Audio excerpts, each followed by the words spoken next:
Hello everyone and welcome to a new video on our channel, English Bridge. In today's lesson, we're going to talk about one of the reasons that non-native speaker cannot understand native speakers. And this reason is like phrasal verbs. So, in today's video, we're going to talk about what are the phrasal verbs and what's the difference between phrasal verbs and normal verbs. And then we're going to talk about some of the common phrasal verbs that we use in English. So stay with us.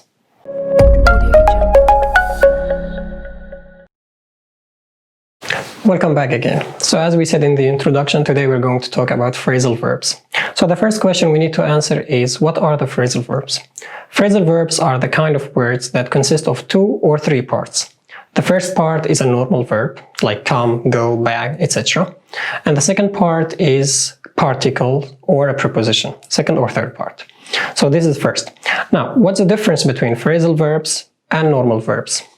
Phrasal verbs are usually used in non-formal situation or informal situation, like for example, when you talk with your friends, with your family, outside in the street, etc. Normal verbs, we usually use them in more formal situation, like meetings, for example. So this is the difference number one. The second difference is phrasal verbs are hard to understand from the words that it consists of. For example, look up. Look up is a phrasal verb. Look is a verb, up is the particle. So, what's the meaning of look up? It doesn't mean to look up, which is the literal meaning. It means to become better.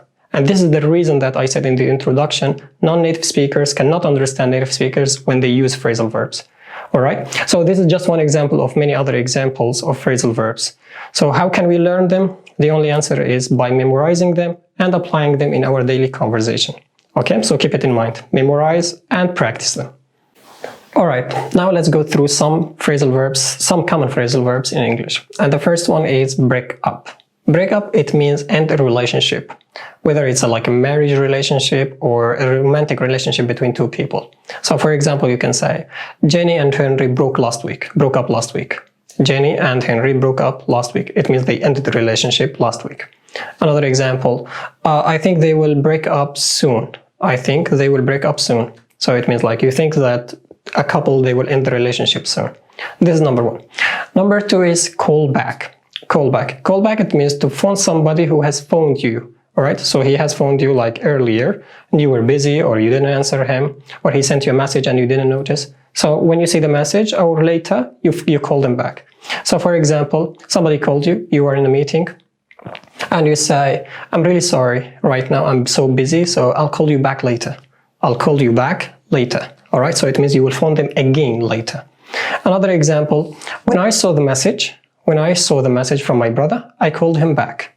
When I saw the message, I called him back. So the moment I checked the message and I saw like a message from my brother, I called him back. This is the second one. Third one is call off. Call off, it means cancel. Cancel something, whether it's a plan or an event, etc. An example, I think we will have to call off the meeting. I think we will have to call off the meeting. It means to cancel the meeting. Or you can say, we had to call off the match because of the bad weather. We had to call off the match because of the bad weather. So you are not going to the match anymore. You canceled the match. Alright? The next one is carry on. Carry on, it means continue to do something. To continue to do something. So you stopped something because of a reason and now you want to continue it. So you can say carry on instead of continue. Example, I carried on watching TV after dinner. I carried on watching TV after dinner. So carried on, it means continued to watch TV after you had your dinner. Fourth one or fifth one is come over. Come over, it means to visit someone's house or flat or whatever. So to visit someone. Alright? For example, my friend came over to say goodbye. My friend came over to say goodbye. It means he visited me at my house to say goodbye. The next one on our list is cut down. Cut down. Cut down, it means to do something less. To do something less. For example, you eat a lot of fast food and you know it's unhealthy for you, so you try to eat it less. So you say, I'm trying to cut down on fast food. I'm trying to cut down on fast food. It means I'm trying to eat less fast food. Another example, you drink a lot of coffee and you know coffee contains caffeine, which is not good for the body. So you went to the doctor and the doctor tells you, the doctor told me to cut down on caffeine. The doctor told me to cut down on caffeine. It means to drink less caffeine or to use less caffeine. Alright? The next one on our list is do without. Do without. Do without, it means to manage without having something. To manage yourself without having something. As an example, our car isn't working. Our car isn't working. I think we'll have to do without it till we fix it. So it means like we have to manage without our car till we fix it. All right? The next one is get back. Get back, it means to return to a place. To return to a place. For example, we couldn't get back home till midnight. We couldn't get back home till midnight. It means we couldn't return back home till midnight. And the last one is give up. Give up, it means to stop doing something. To stop doing something. For example, my brother gave up smoking last month.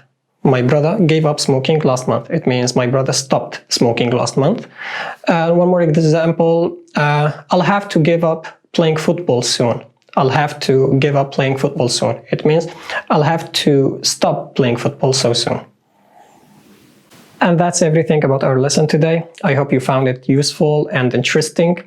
Everything you have to do right now is just like memorize these phrasal verbs and go outside and practice them so you can get used to them. And if you have any question that you didn't understand, don't forget to put it in the comment below. And if you like this video, like, share, and subscribe to get everything new. And now I'll let you with a small test just to check your understanding for these phrasal verbs. Have a good day.